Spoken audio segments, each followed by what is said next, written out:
So you're talking about one parent supporting 4 children, which as an immigrant parent, I mean, my parents were immigrants as well, from Russia. It was a pretty tough situation, I can imagine, financially. Yeah. What do you think was the hardest thing you guys went through as kids living in this type of environment? Avoiding getting murdered, These are things that you think about later on in life, but we were kids, before I was a teenager, I witnessed things, bro, that somebody my age should never fucking see. Okay, like such as? You can't talk about it. Yeah, well, I'm not gonna, but, yeah, bro, there's there's murder, there's violence, bro, and for it to be something normal, it's crazy, you know? In retrospect. Yeah, because here in this country, people look at Iraq and you look at those videos and you're like, man, that's crazy what they're going through. Bro, we're going through that. Okay. How old were you when you started getting involved into the whole gang thing? I never got involved in the gang thing, Okay. But I had no choice. You were around it. I had no choice. Yeah. But to be involved but I never joined the gang because it never made sense to me, Music made sense to me, so lucky for me, I found music. So while my friends were joining the gang, I started doing shows, recording music. I was 13, 14 years old. What about your brother? My brother was, I think my brother was intrigued by it, and he always wanted to be a part of that. Right. I don't know why. Like when you look at Big Duke, he has that image. Yeah. You know what I'm saying? Like the way he styles himself and the way he Yeah. looks is like, okay, this is how you picture someone from this area who's involved in that looking like. He was always intrigued by it, and like I said, we grew up in that shit. Just because we weren't gang banging or joining it, you're still getting shot at. You still have to fucking, duck behind the car when there's a drive-by, as a fucking kid, So I fucking pulled I pulled a little girl off the middle of the street because somebody was getting fucking hammered, but for some reason my brother was intrigued by it, and we had our father, so my dad always was on us, So he was not involved in that at all. My dad's from Mazatlan. I mean, from Sinaloa, which is where the cartels and exactly. But my dad was not. Nah, my dad's he's a good person. Yeah. But he's a fool, He's a good person, but he was like, who you more scared of, them or me? Right. Fuck you up, And Duke, you could tell in his style, the way he raps, Duke always tested the boundary. He doesn't color inside the lines, Mm-hmm. He was always, that dude. And, I used to see my dad used to fuck him up, bro, when we were growing up. Because your dad used to beat your brother? No, bro, discipline. Discipline. Yeah, we don't call it beating, we call it disciplining. So you disciplined your brother a lot? The reason this generation rolls soft is because we don't discipline our kids how our parents disciplined us, I believe that, But my brother used to always test my dad, and my dad's not gonna allow any of us to disrespect him. So I used to see my brother fucking get fucked. We all got. If we fucked up, we got dealt with. Yeah. Accountability is what you're getting taught, right? Now you got kids yelling at their kids, talking shit to their parents. I mean, you got kids talking shit to their parents, demanding apologies, calling the cops on their parents. That's stupid to me. That shit didn't happen back then. When my brother was getting fucked up, I was like, he fucked up, Makes sense to me, but okay. Duke always rode the fucking edge. That motherfucker was, there was these neighbors on the other side of the lot behind our apartments, Manny, Tony, Veronica, Pico, one of them was a vet, we used to go rent movies from them. Homeboy used to record 3 movies on a VHS tape. We used to go, he was our blockbuster, Okay. But Tony was he used to ride bikes, and so they set up ramps in the Brinks parking lot in front of the apartments. Now it's the Graph Lab. And Duke used to go over there and just fucking stun out, bro. He used to come to the house, bro, bleeding, dripping blood, bro. Like, and my mom would be like, Gustavo, you know, tripping out. He was always testing the edge. For me, I was just chill, you know. I mean, Lay we on talk couch about and the. watch TV. We talk about the Pico Union district. That's actually part of the Rampart Police Yeah. District. Yeah. And the Rampart police scandal was, to this day, considered one of the most, I mean, one of the biggest situations of police corruption ever.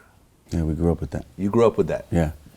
Did you know? I mean, because there was a few particular cops.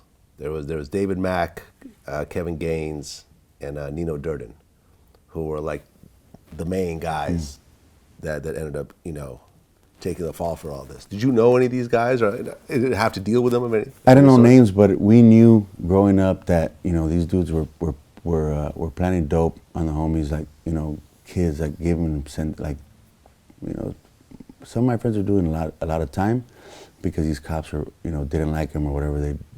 They were disrespectful to the cops because the cops were fucking dickheads, and put them in jail for a long time because these cops, we knew that these cops were going and in plain clothes going and you know, stealing cars and doing drive-bys on other neighborhoods and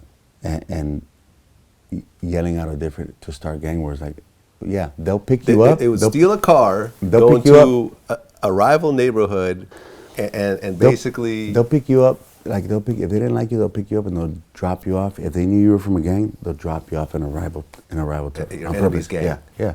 And then say, make it out alive. Rampart was fucked up, bro. Crash unit was no joke, you know.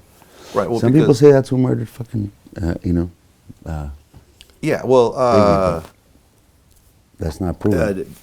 David Mack, Kevin Gaines, and Nino Durden was actually part of the lawsuit that Biggie's mom filed against the city of Los Angeles. Yeah. Well, that's known in people. Trust me. David Mack robbed a bank, stole $722,000, and got 14 years in prison. Yeah. There was ties to death row, of course. Mm-hmm. You know, they were stealing and dealing narcotics. Mm-hmm. And 70 cops were implicated. There was 2 people that got that. Well, I'm sure there was more, but there was, you know, there's people in the community that filed lawsuits, you know, gang members. One of them got paid, one of them got murdered, you know.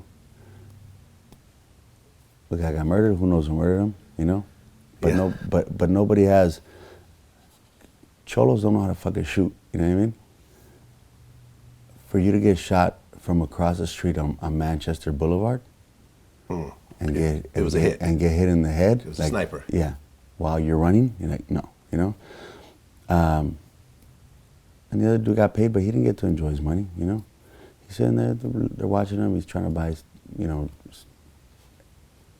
he didn't get to enjoy his money, you know? Okay.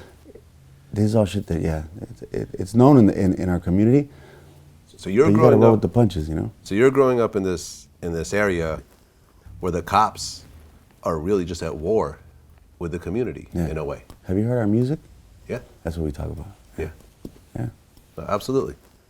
But that's why we compare it to, you know, you know, not the first album. The first album was different. War Story 1 and 2, we compared to, you know, Duke actually had a fucking, an outline. And when I say outline, I mean like Roman numeral 1, fucking title, you know, at the beginning, you know, post-war era, like Duke had he showed me a fucking outline. I think I still have the notebook where he did that shit, right? He compared it to war because we grew up in fucking Iraq, you know what I mean? In downtown Los Angeles, though. What was the worst thing that you or your brother had to deal with in terms of the cops, personally?